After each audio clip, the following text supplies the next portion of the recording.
Halo, selamat bertemu buat kita semua. Hari ini kita akan belajar yaitu tentang suatu kondisi yang disebut dengan serangan jantung akut. Kita sebut dia acute coronary syndrome ya. Jadi kalau kita sudah mendengarkan belajar bersama-sama saat ini, maka kita diharapkan itu dapat mengerti yang pertama yaitu tentang kriteria inklusi atau kriteria eksklusi untuk kita dapat melakukan terapi trombolitik pada pasien-pasien STEMI. Yang kedua, kita harus dapat mengenali kesempatan kapan kita dapat menggunakan terapi trombolitik. Kemudian yang ketiga, kita dapat menjelaskan ya bagaimana rasio daripada keuntungan maupun risiko apabila kita menggunakan trombolitik pada pasien-pasien dengan STEMI. Lalu kita harus dapat menjelaskan perbedaan pelayanan penata laksanaan pada STEMI dibandingkan dengan non STEMI. Kemudian kita harus dapat membedakan tipe atau jenis-jenis penyakit jantung yang dapat menyebabkan suatu kondisi yang disebut dengan chest pain atau nyeri dada. Dan yang kelima, kita harus dapat memberikan suatu layanan yang baik ya terhadap pasien-pasien dengan non STEMI. Nah, mari kita lihat bersama-sama bahwa hingga saat ini pengobatan standar untuk suatu acute coronary syndrome ya, itu guideline yang dikeluarkan tuh sebenarnya banyak.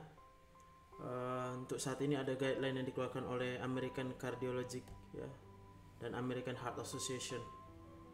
Ini dapat dilihat nanti, dibaca. Nah, kalau kita melihat bagaimana standar utama ya, gold standard untuk kita dapat mengobati suatu serangan jantung atau yang disebut dengan acute coronary syndrome. Nah, kita lihat pertama-tama apabila kita menemukan satu kondisi di mana ada gejala-gejala yang mengarah kepada suatu acute coronary syndrome, maka kita harus memilah. Kalau kita mendiagnosanya bukan suatu non kardiak diagnosis, maka kita harus mengobatinya berdasarkan diagnosisnya. Kalau nyeri yang timbul itu merupakan suatu kondisi chronic stable angina, maka kita bisa membaca nanti guideline yang sudah dikeluarkan oleh ACC dan AHA, yaitu Guidelines for Chronic Stable Angina. Dan kalau kita berpikir bahwa itu adalah suatu kemungkinan serangan jantung atau ACS, maka yang harus kita lakukan adalah kita mulai melakukan pemeriksaan EKG ya.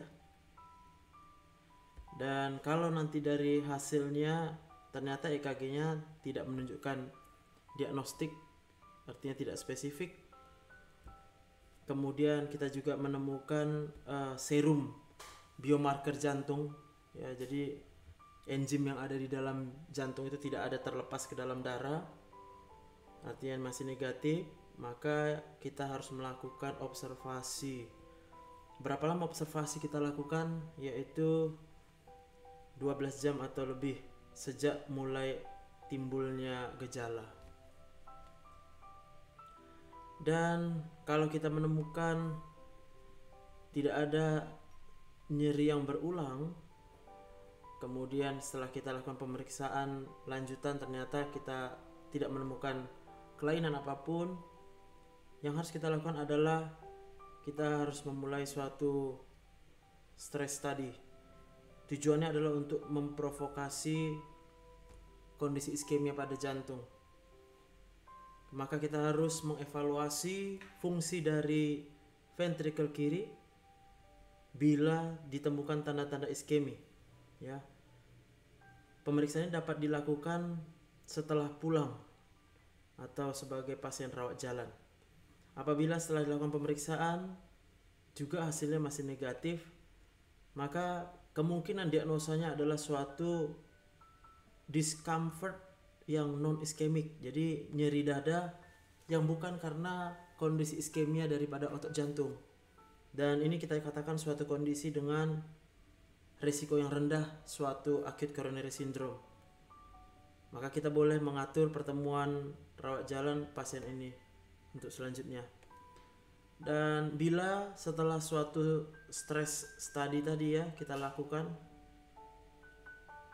ternyata hasilnya positif, maka kemungkinan diagnosa ACS itu sangat besar ya. Jadi pasien yang harus kita treat sebagai pasien ACS, kita bawa ke rumah sakit ya. Kalau memang terjadi suatu kondisi akut, maka kita akan menangani sebagaimana kondisi emergensi.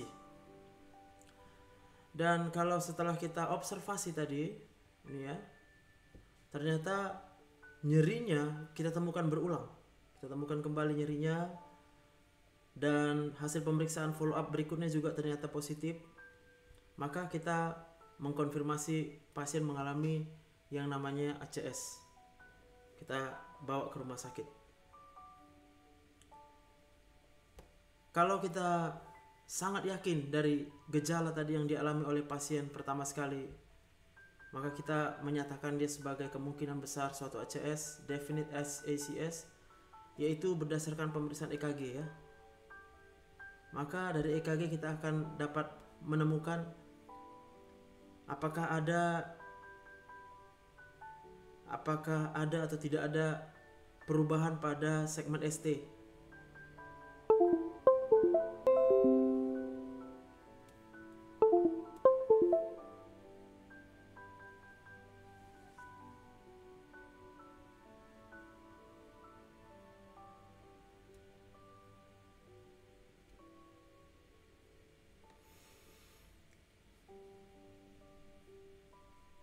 Ya, maaf terputus ya.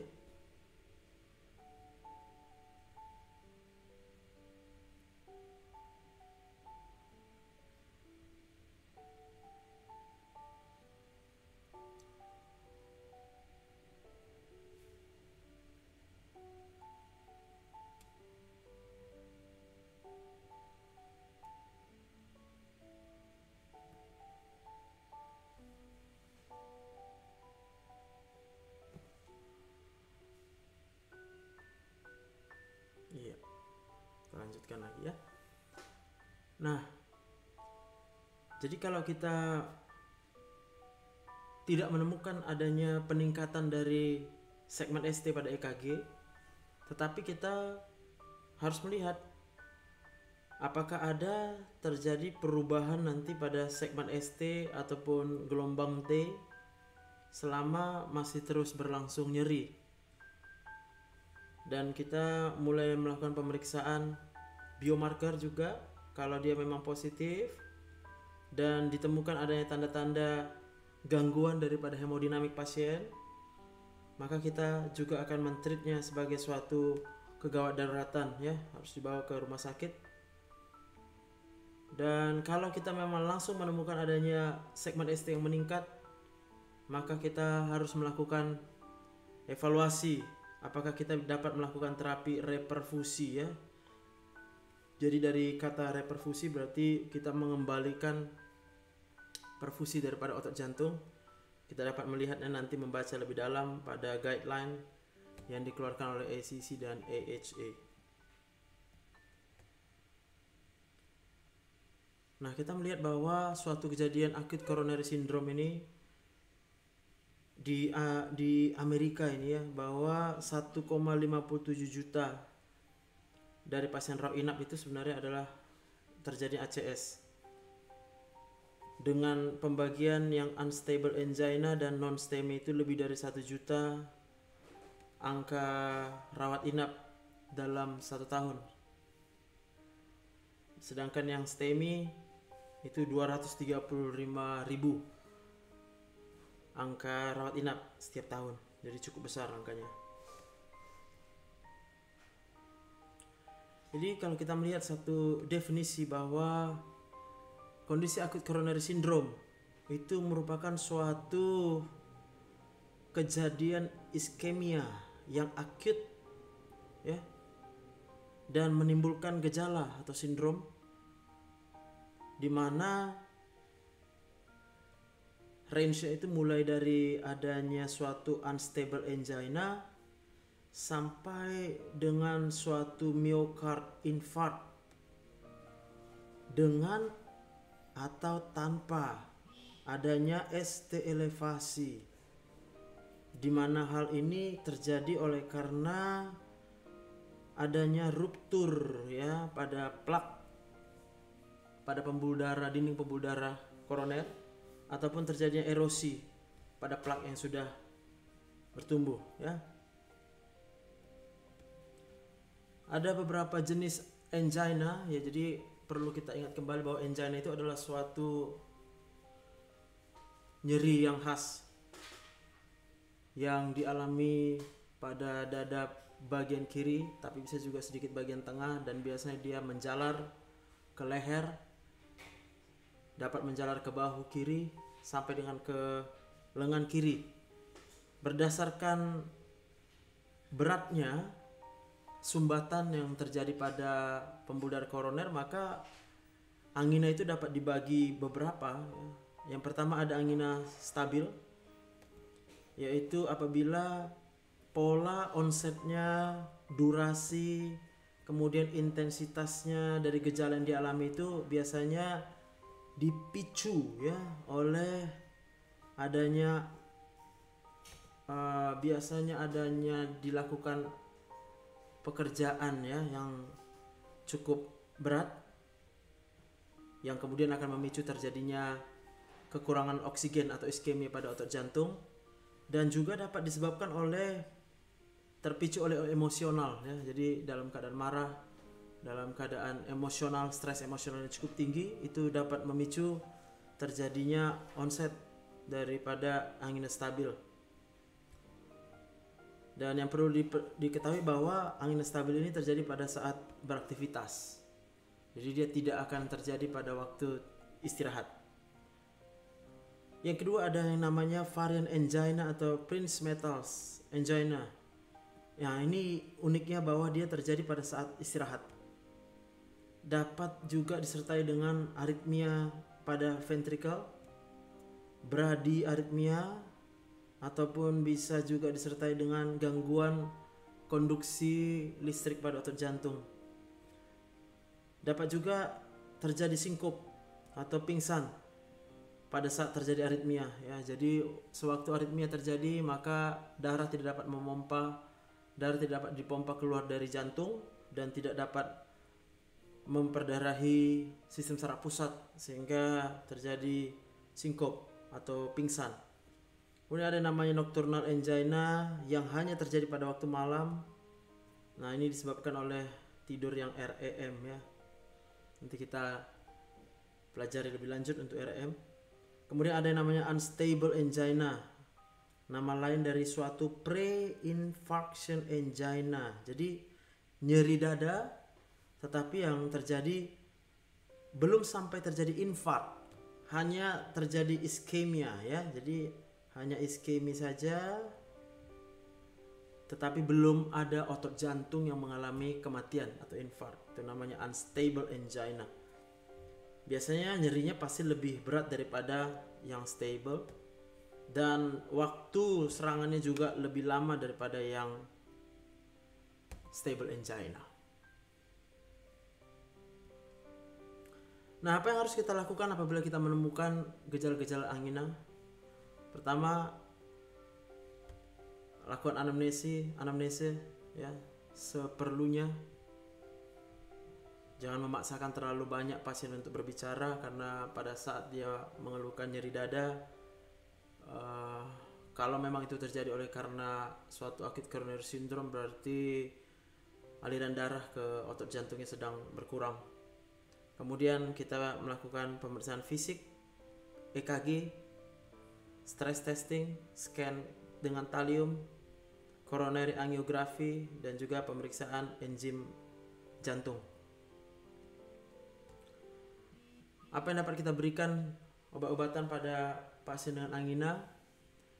Yang pertama adalah obat yang disebut dengan nitrat, di mana nitrat ini akan menurunkan ya kebutuhan oksigen daripada otot jantung melalui mekanisme vasodilatasi pembuluh darah perifer, dan kerjanya juga dapat mengembalikan atau mengurangi spasme yang terjadi pada arteri koroner. Tujuan akhirnya adalah untuk meningkatkan aliran oksigen kembali ke jaringan otot jantung. Jadi kita harus mengerti bagaimana cara nitrat ini bekerja.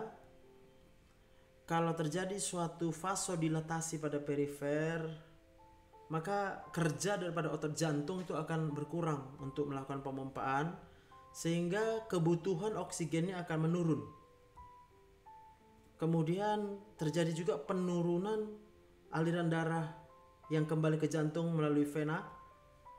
Kemudian menurunkan juga pengisian dari ventricle, sehingga tujuan akhirnya adalah menurunkan tegangan daripada otot jantung, sehingga kebutuhan oksigen daripada otot jantung kita akan berkurang. Dan kalau kebutuhan oksigennya berkurang, maka iskeminya akan berkurang juga. Ada beberapa jenis sediaan daripada nitrogliserin. Ada SL atau sublingual, ini yang diletakkan di bawah lidah. Bisa yang spray juga, semprot tetap juga di bawah lidah, atau bisa dengan kapsul yang sustain release, jadi dilepaskan secara lambat, diserap secara lambat. Bisa juga dengan salap ya, dan harus diingat harus memakai sarung tangan sewaktu kita mengaplikasikan, karena dapat diserap oleh kulit kita. Kemudian ada yang transdermal dengan patch ya, jadi ditempel. Dan bisa juga sediaannya berupa intravena, tridil, itu untuk serangan-serangan yang tidak respons. Jadi sudah diberikan yang sublingual, spray, sustain release, salap, tidak bisa ada respon. Efek sampingnya cukup besar ya. Yang pertama vascular headache ya. Jadi ini sakit kepala. Sakit banget kepalanya. Kenapa dia sakit kepala? Karena vasodilatasi di pembuluh darah yang ada di intrakranial. Hipotensi tentu saja bisa terjadi oleh karena terjadi vasodilatasi, dan ini mungkin cukup jelas hipotensi. Bisa terjadi takikardia oleh karena penurunan venous return, jadi jumlah darah yang kembali ke dalam jantung itu menurun. Akibatnya terjadi penurunan volume darah yang dipompa keluar dari jantung, dan itu dideteksi oleh suatu sensor baroreseptor ya pada pembuluh darah, sehingga dia akan memicu jantung untuk memompa lebih cepat untuk memenuhi jumlah volume darah yang harus dipompakan. Dan efek dari takikardia tentu saja pasien akan merasakan palpitasi karena jantung akan berkontraksi lebih cepat. Nah, pada pengobatan suatu angina yang akut, kita punya tujuan ya.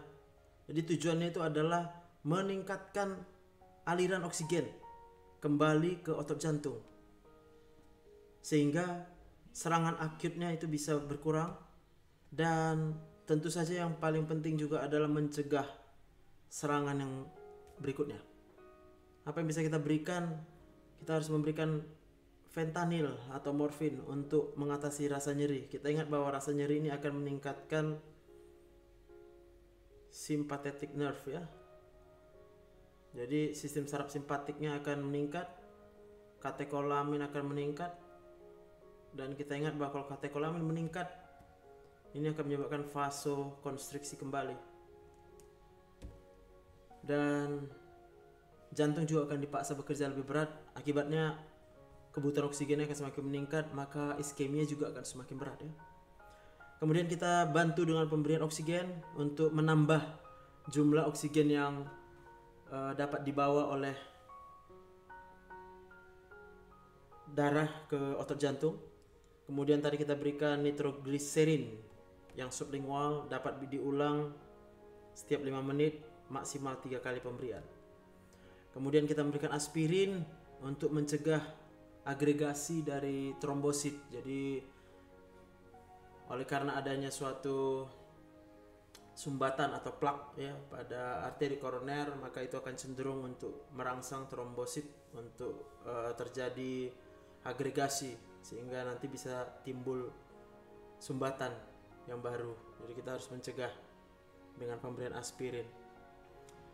Setelah itu semua dilakukan, maka dalam kondisi pasien sudah stabil ya, ini dalam keadaan stabil, maka kita bisa membuat perencanaan terhadap pasien, yaitu kita mulai mengatur olahraga apa yang boleh secara regular dilakukan ya, tapi dengan syarat kita sudah pernah melakukan stress testing ataupun mungkin kateterisasi. Jadi kita menentukan kondisi dasar dari pasiennya, mana yang paling aktivitas yang paling aman, yang dapat batasan yang dapat dilakukannya. Baru kalau kita sudah lakukan itu, bisa kita tingkatkan secara perlahan-lahan aktivitasnya. Yang juga tidak kalah penting adalah avoid stressor ya. Jadi stres ini harus dicegah. Ingat tadi stres itu akan menyebabkan ini ya, simpatetik seseorang akan meningkat, dan itu akan mengakibatkan semakin beratnya gejala yang dialami oleh pasien.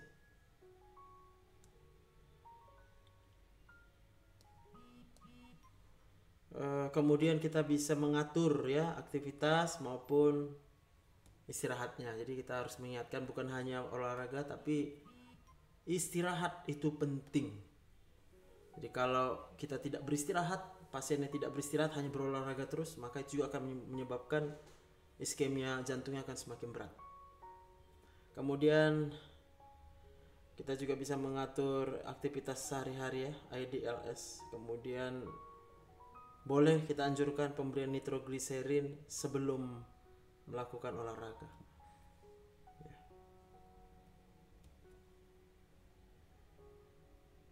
Nah, edukasi yang harus kita berikan pada pasien adalah kita harus memodifikasi gaya hidup untuk mengontrol faktor-faktor risiko. Apa saja yang bisa meningkatkan risiko terjadi acute coronary syndrome. Kemudian pasti akan memerlukan dukungan dari kelompok-kelompok.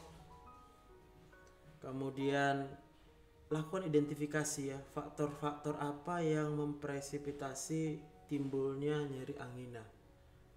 Jadi kita lakukan anamnesa dengan baik. Kemudian kita juga akan mempertimbangkan supaya pasiennya bisa taat ya untuk mengkonsumsi obat. Nah, mari kita lihat secara patologinya ya. Suatu angina dengan suatu infark miokard. Jadi infark miokard pasti akan mengalami angina, tetapi angina belum tentu mengalami suatu infark miokard. Ya, itu prinsipnya ya. Nah, coba kita lihat. Dalam kondisi normal ini, pembuluh darah arteri koroner, maka kita bisa melihat lumennya mulus ya, dindingnya mulus, tidak ada plak di sini. Tapi kalau terjadi suatu aterosklerosis, maka kita lihat di sini ada timbunan ya. Timbunan apa? Paling utama adalah lipid, lemak. Dan ini akan membentuk yang namanya plak aterosklerotik. Sehingga kita lihat lumennya berkurang. Jadi aliran darah pasti akan berkurang yang bisa melewati dari arteri koroner ini. Dan dalam kondisi seperti ini biasanya pasiennya masih hanya mengalami yang namanya angina stabil. Ya, oleh karena Itu tadi kita katakan anginnya stabil, hanya anginnya yang timbul dalam kondisi pasiennya beraktivitas atau pada keadaan pasien mengalami stres emosional yang cukup tinggi, di mana jantung akan mengalami peningkatan kebutuhan oksigen, tetapi ternyata tidak bisa disuplai dari aliran darah karena lumennya sudah menyempit ya. Nah, tidak berhenti sampai di situ. Kalau sudah terjadi suatu plak aterosklerotik, maka trombosit itu akan sangat mudah mengalami agregasi pada plak tersebut. Kalau memang agregasi trombositnya mengalami penyembuhan, kita lihat plaknya tambah tebal. Maka ini akan menyebabkan severe fixed coronary obstruction. Jadi sumbatannya itu semakin jelas ya. Dan ini sudah akan mulai menimbulkan namanya chronic ischemic heart disease.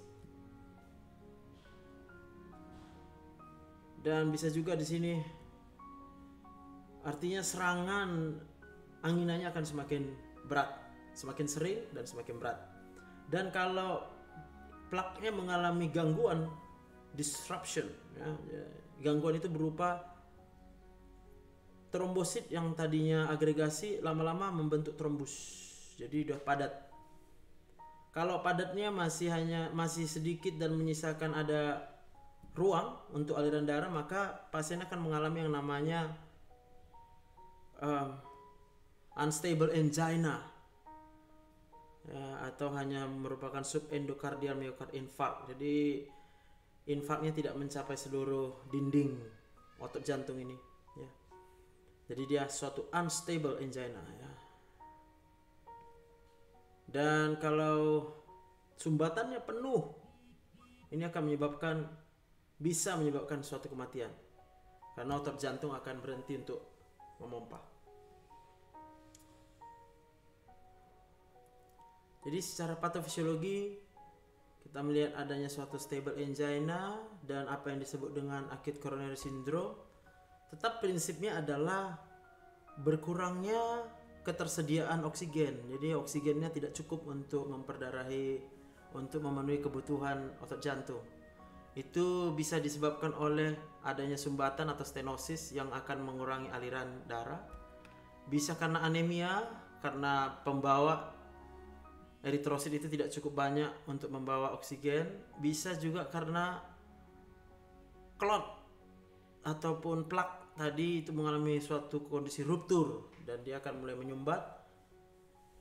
Dan juga patofisiologinya adalah suatu peningkatan kebutuhan oksigen.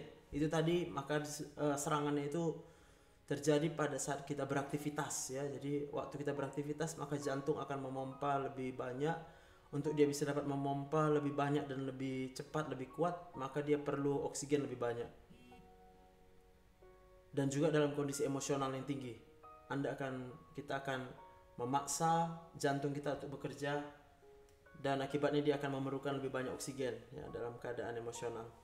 Dan kalau terjadi mismatch ya, yang dibutuhkan tidak seimbang dengan yang tersedia, maka itu yang namanya kondisinya iskemia. Jadi otot jantung mulai mengalami iskemia. Dan kalau iskemia cukup berat, otot jantungnya benar-benar tidak bisa memperoleh suplai, maka dia bisa mengalami nekrosis. Kita lihat hubungannya. Kalau kebutuhan oksigen dan aliran oksigen itu masih bisa terpenuhi, maka biasanya pasiennya itu asimptomatik ya, tidak ada gejala. Tapi kalau sudah mulai mengalami iskemia, pasiennya mulai mengalami angina. Dan kalau sudah terjadi nekrosis, maka pasiennya akan mengalami infark. Ini tadi tanda panahnya ya. Nah, kita lihat di sini.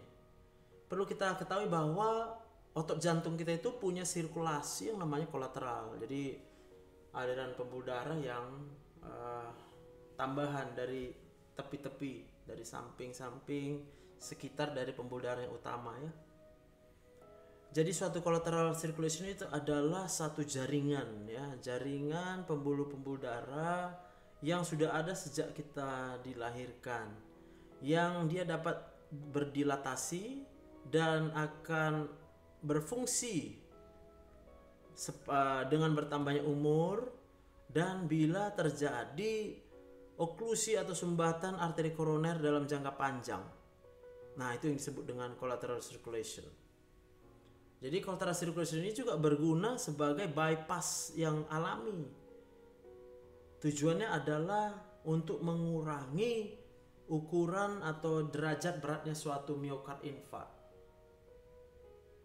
Nah, beberapa penelitian menunjukkan bahwa orang yang memiliki olahraga yang baik dan teratur, maka dia memiliki sirkulasi kolateral yang baik juga. Sehingga kalaupun terjadi sumbatan pada pembuluh darah yang utama, maka pembuluh darah kolateral yang di sekitar dari pembuluh darah utama itu bisa terpakai untuk mengalirkan darah ke otot jantung. Nah, kita lihat klasifikasinya. Tentu saja untuk ACS ada 3 klasifikasi. Yang pertama unstable angina, yang kedua non-STEMI, dan yang ketiga adalah suatu STEMI. Kita perhatikan satu-satu. Untuk suatu kondisi yang unstable angina, kita lihat bahwa tidak ada trombus, ya. Jadi belum ada trombus yang menyumbat. Kalaupun ada trombusnya, masih menyisakan space supaya darah masih bisa lewat. Dan pada pemeriksaan EKG tidak ada yang spesifik, ya, tidak ada yang spesifik, jadi tidak ada perubahan. Dan waktu diperiksa enzim kardiak, ya jangan lupa ya, enzim kardiak itu adalah enzim yang diperlukan oleh otot jantung untuk dia bisa melakukan kontraksi dan relaksasi. Jadi kalau dia terjadi nekrosis, maka enzim dari sel otot jantung kita itu akan lepas ke dalam darah, dan itu yang bisa diperiksa. Kalau waktu kita lakukan pemeriksaan ternyata kadarnya di dalam darah normal, artinya tidak ada yang lepas dari otot jantung, sel otot jantung, berarti sel otot jantungnya tidak ada yang mengalami nekrosis. Maka kita sebut kondisinya unstable angina. Dari EKG, tentu saja EKG-nya kita melihat masih dalam keadaan yang normal, ya. Nah, ini sudah cukup maksimal pembesarannya. Dan kalau dalam kondisi yang lebih berat lagi sedikit, kita akan menemukan yang namanya N-STEMI. Jadi non-ST elevation myocardial infarction. Trombusnya ada, ya.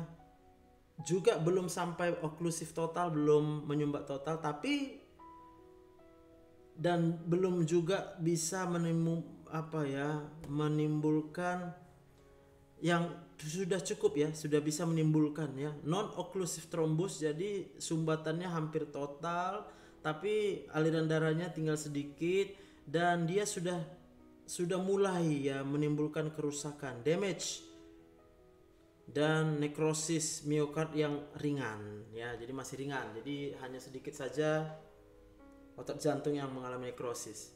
Maka dari EKG-nya, karena sudah ada otot jantung yang mengalami nekrosis, kita akan bisa menemukan tanda ST depresi. Jadi segmen ST-nya itu mulai turun ke bawah, yang bisa disertai juga atau bisa tanpa adanya inversi gelombang T. Jadi gelombang T-nya terbalik, artinya aliran konduksi pada otot jantung itu mulai kacau oleh karena adanya nekrosis pada sel otot jantung.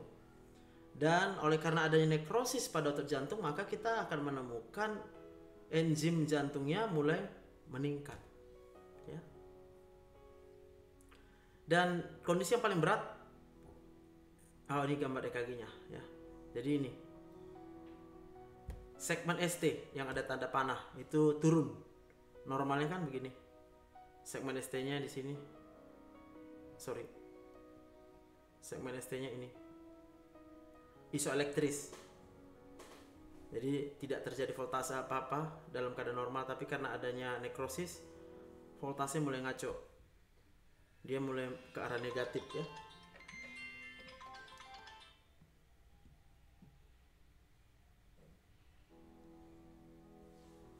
Dan dalam kondisi yang paling berat adalah STEMI, ST elevation myocard infarct, yaitu suatu kondisi di mana terjadi oklusi trombus yang dia komplit. Jadi total tidak bisa mengalirkan darah ke otot jantung. Ini EKG-nya, ST elevasi, ya. Kita lihat segmen ST-nya naik. Ya. Dan ST elevasi atau adanya tanda-tanda new left block ya, blok pada cabang left branch blockade ya. Kemudian pasti karena sudah terjadi suatu nekrosis otot jantung, maka enzim jantungnya akan meningkat, maka gejalanya juga lebih berat, dan ini risiko tertinggi dapat terjadi suatu cardiac arrest ya. Sorry, layarnya ini.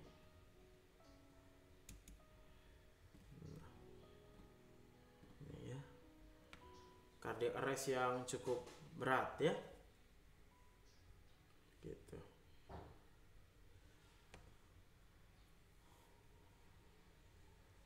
Oke.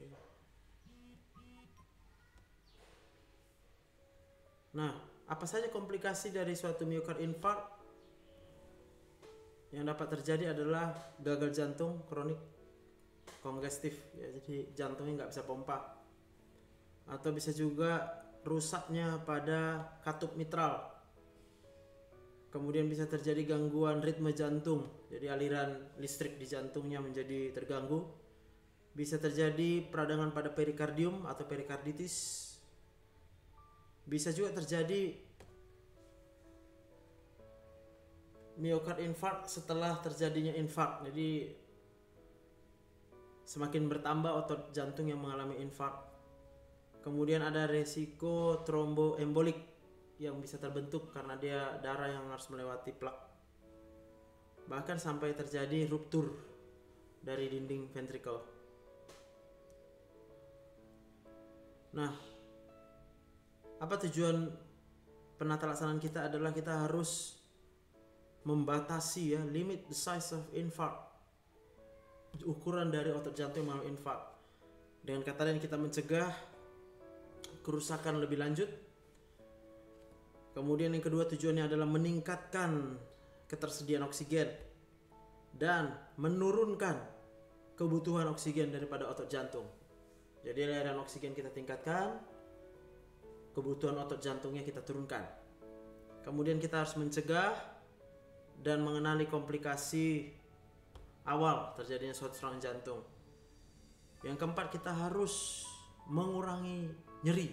Jadi nyerinya harus kita kurangi. Kenapa? Nyeri tadi akan menyebabkan ini, kebutuhan oksigennya akan semakin besar. Maka berikan pengobatan yang tepat, secara aman, cepat, dan apa yang dapat dilakukan yang mungkin. Kalau memang diperlukan pada kondisi STEMI, kita harus melakukan primary PCI. Jadi dilakukan intervensi dengan kateter angiografi untuk membuka sumbatan yang ada pada arteri koroner.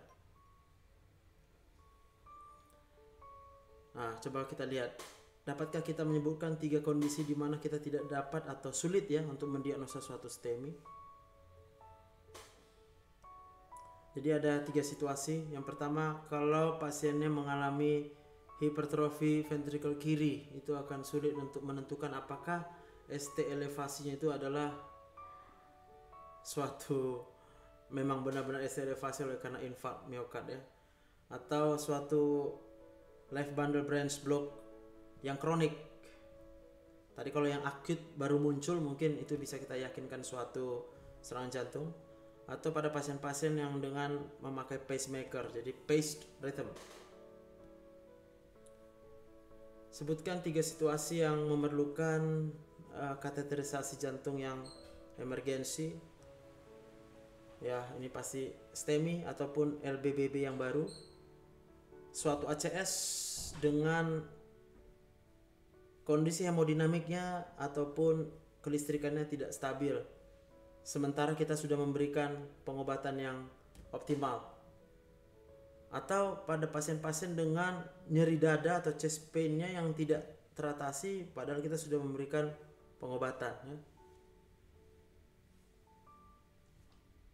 Nah, bagaimana kita mendiagnosa suatu ACS? Maka minimal ada 2 dari 4 kriteria ini ya. Yang pertama dari riwayatnya, tentu kita harus menentukan riwayat angina. Kemudian adanya perubahan EKG.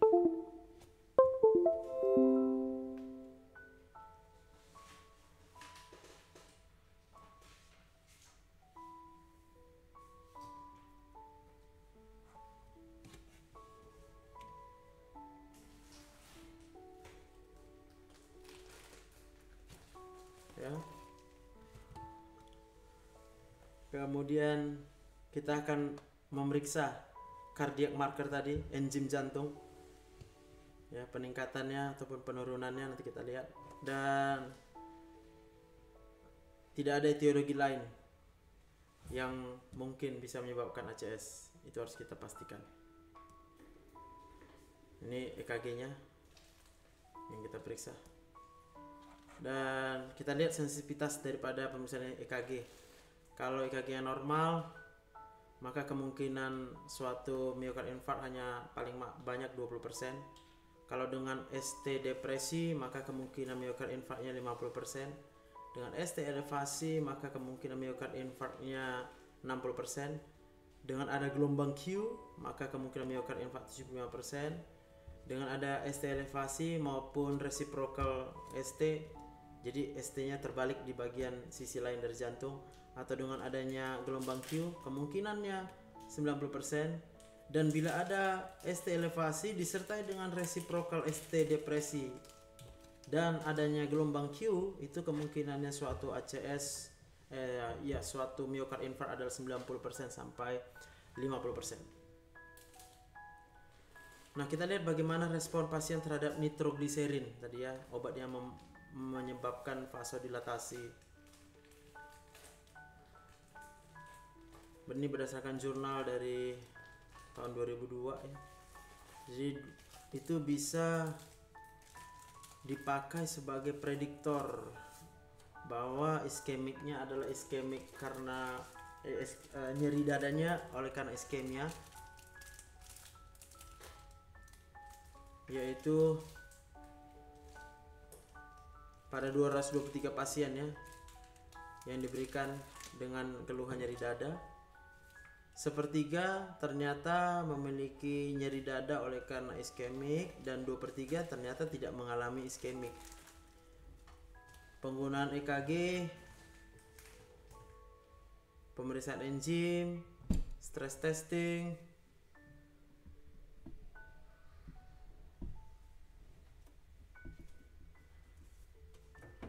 dan dengan kateterisasi itu 29% ya berguna dengan penggunaan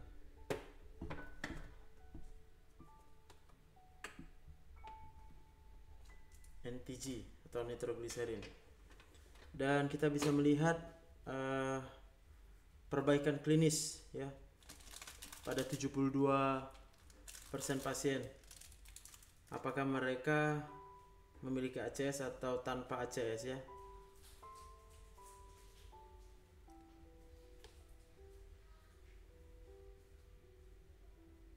Tapi perlu kita ingat bahwa untuk kita mengeksklusi diagnosa miokard iskemia, kita tidak boleh bergantung pada respon pasien terhadap nitrogliserin, itu maksudnya ya. Karena semua yang nyeri dada kita biasanya memang langsung memberikan nitrogliserin ya untuk menjaga-jaga, karena penyebab nyeri dada yang paling fatal itu memang suatu iskemia otot jantung. Maka satu-satunya obat yang bisa membuka iskemia itu adalah memang nitrogliserin. Tapi belum tentu waktu seseorang itu datang ke unit gawat darurat dengan nyeri dada, kemudian kita berikan dia nitrogliserin dan kemudian nyeri dadanya berkurang, itu belum tentu penyebabnya adalah suatu iskemia otot jantung. Jadi dia bukan serangan jantung, bisa saja. Tapi tetap juga dia akan sembuh dengan pemberian nitrogliserin nyeri dadanya ya. Jadi makanya itu harus dilakukan pemeriksa. Maka dibilang tadi hanya sepertiga pasiennya itu dengan iskemik tadi, dan juga harus kita lakukan pemeriksaan EKG, enzim jantung, stress testing, dan kateterisasi itu bahkan hanya 29% katanya yang dia memang positif penyakit acute coronary syndrome ya. Nah, kita lihat biomarkernya tadi adalah adanya terlepasnya enzim dari sel otot jantung ya. Jadi ada mioglobin dan ada troponin. Ini adalah ada CKMB ya. Ini adalah enzim-enzim yang ada di dalam otot jantung kita. Dalam keadaan normal dia tidak akan banyak dalam darah. Nah, kita lihat ini hari ke-0. Hari pertama ya, pada saat awal terjadinya miokard infarct, maka enzim mioglobulin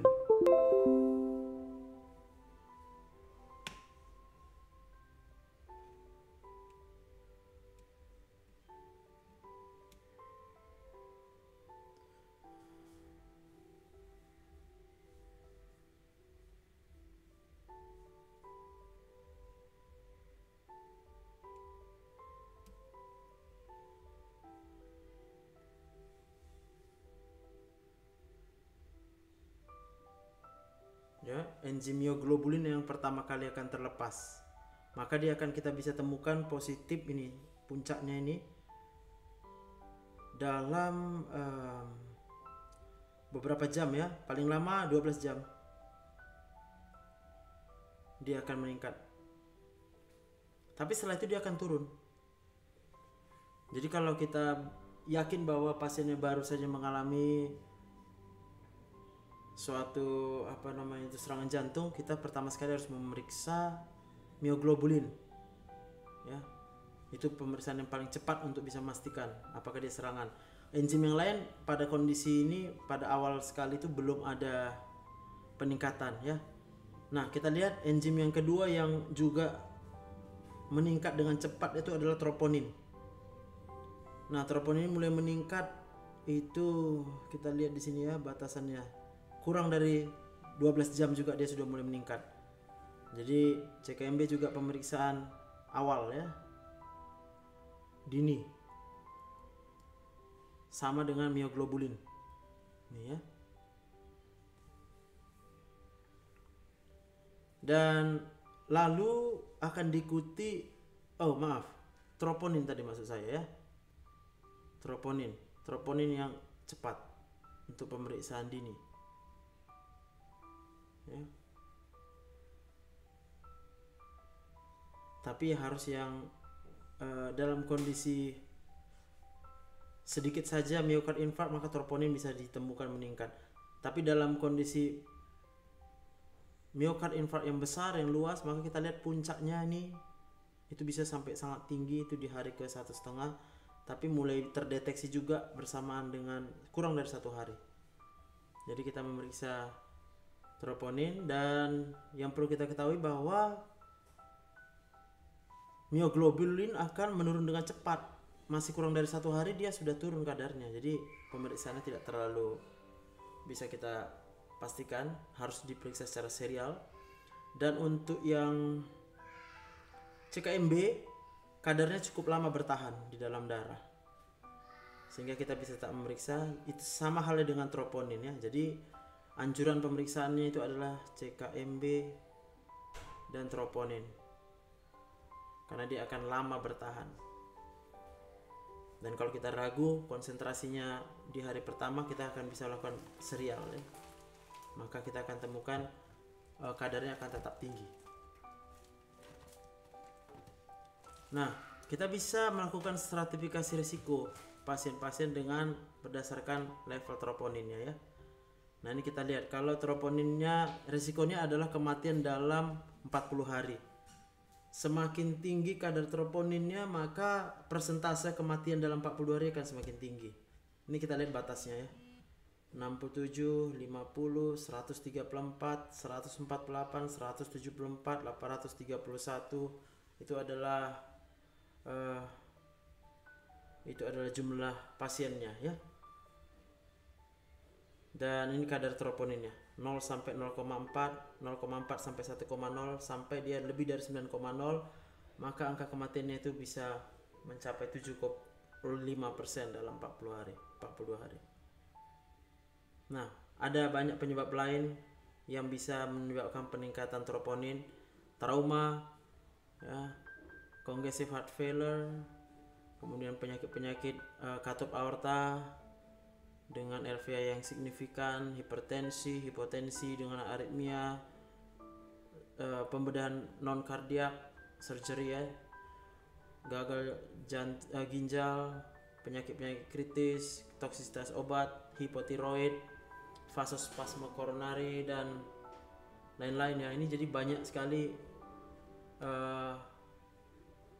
penyebab-penyebab yang mungkin bisa meningkatkan kadar troponin. Kemudian kalau kita lihat apa yang harus kita lakukan untuk menangani pasien-pasien akut coronary syndrome, maka yang pertama adalah kita tentukan ACS-nya apakah dia STEMI atau unstable angina atau non-STEMI.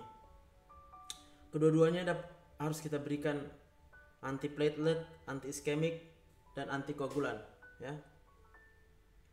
Dalam kondisi STEMI pilihannya adalah trombolitik atau PCI atau CIBG, dan untuk yang unstable angina atau non-STEMI pilihannya adalah PCI atau CIBG.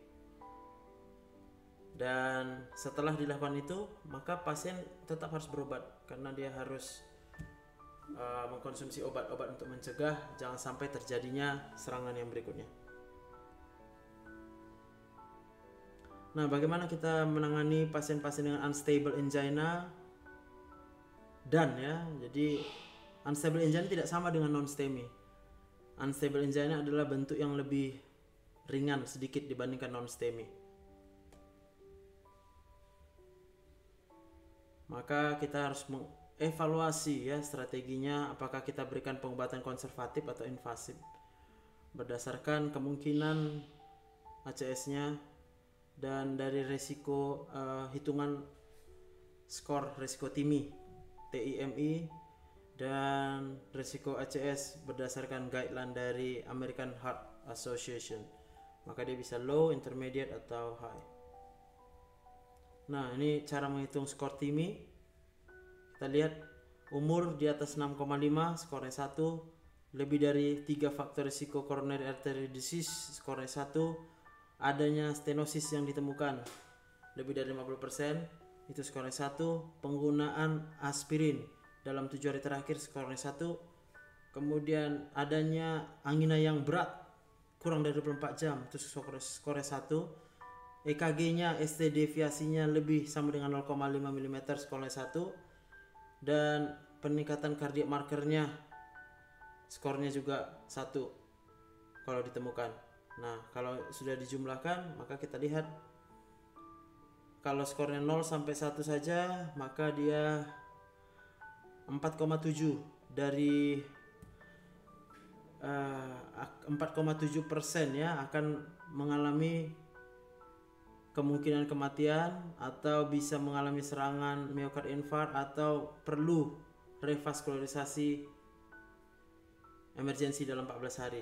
Sampai nanti dia skornya 6 atau 7 maka itu risikonya akan semakin tinggi, yaitu mencapai 40,9%. Jadi yang penting adalah sangat penting bagi pasien-pasien STEMI di semua daerah ya, supaya memiliki tim STEMI yang kolaboratif, punya perencanaan yang baik, yaitu pasien-pasien STEMI harus mendapatkan primary PCI kurang dari 120 menit, itu yang paling standar.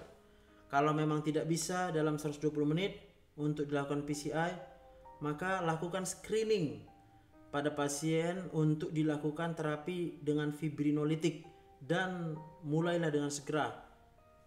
Kemudian lakukan transport pasiennya dikirim ke sentra yang lebih lengkap ya. Ya, jadi sejak mulai timbul gejala, kemudian dipanggil gawat darurat, dilakukan pemeriksaan EKG, siapkan kemungkinan untuk fibrinolitik terapi. Ya, jadi dalam 30 menit sejak serangan pertama itu bisa dilakukan fibrinolitik. Ya, ini dia ya. Jadi sejak dia mengalami serangan langsung naik ambulans, 30 menit nyampe di rumah sakit, lakukan screening assessment untuk dilakukan fibrinolitik ya. Jadi hospital fibrinolysis door to needle-nya dalam 30 menit sejak serangan. Setelah itu dilakukan transfer ke rumah sakit yang lebih lengkap, atau kalau memang bisa dilakukan dalam 120 menit itu dianjurkan dikirim langsung ke rumah sakit yang punya kateterisasi ya. Jadi EMS to balloon dalam 10 menit, patient self transport hospital door to balloon dalam 90 menit. Jadi diharapkan total waktu mengalami iskemiknya itu maksimal itu dalam 120 menit, maka itu akan bisa menyelamatkan lebih banyak otot jantung ya.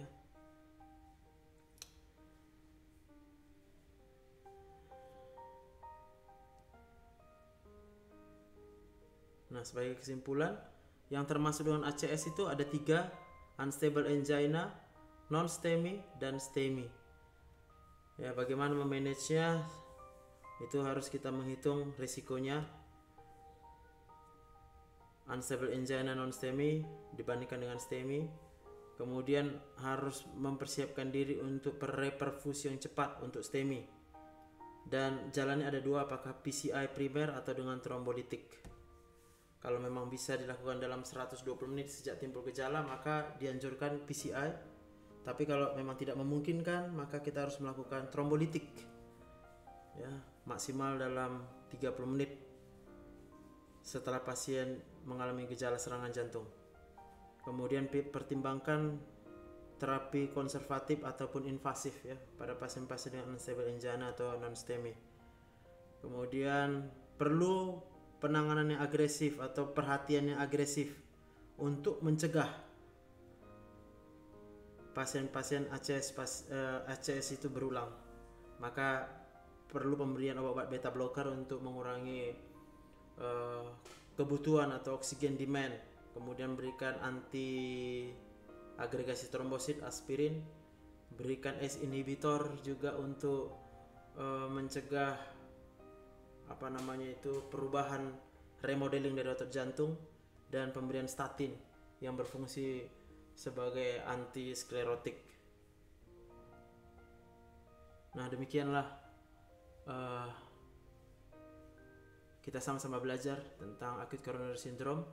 Kalau ada pertanyaan, mohon berikan komen di bawah. Jangan lupa subscribe. Saya akan tetap mengupdate beberapa atau mungkin ya hal-hal yang perlu untuk kita pelajari. Dan kalau ada pertanyaan, saya juga akan menjawab melalui video yang kalau memang bisa saya lakukan akan saya kerjakan. Terima kasih untuk perhatiannya. Selamat belajar, tetap semangat, tetap berpikir bahwa tidak ada yang terlalu sukar kalau kita mau berusaha. Takut akan Tuhan adalah permulaan dari pengetahuan, dan kalau kita takut, kita duluan kalah, kita tidak akan bisa belajar dan maksimal. Dan jangan lupa, senangkanlah orang tua bukan dengan apa yang bisa kita berikan, tapi dengan berusaha maksimal belajar dengan sungguh-sungguh, maka kamu sedang membahagiakan orang tua kamu. Terima kasih, Tuhan Yesus memberkati.